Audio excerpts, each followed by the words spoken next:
Hi, it's me again with Corel Tips and Tricks. I'm going to show you a really faster way to do something. So if we're going to print off, say, 20 of these, it is 7.05, so you're going to set your nudge factor on 7.05, and then you would hit the plus key and then Control D and make your copies. But then you're going to have to take and change it to 5.46 on your nudge factor, and then grab it all, hit your plus key, and go down. So there's a lot easier way to do that. And we're going to do it with the transformation docker. The transformation docker, I'm just going to close mine down, is under Windows, Dockers, and Transform.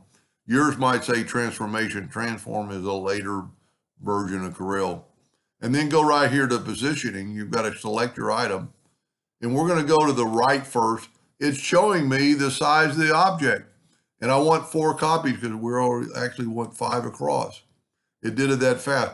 Now, I'm going to click on the down origin part of the position.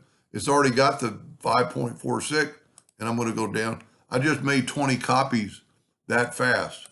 Now, if you're a printer and you had to cut these out, I put a cut line around them, but it's all grouped together, so it's the same thing. But see, the dimensions have changed, so we're going to go, see, it's going to change it to that new position or new dimension, and then just go downwardly and do there, and there you have cut lines between the items. Anyway, I hope that helps somebody someday, and thank you for watching.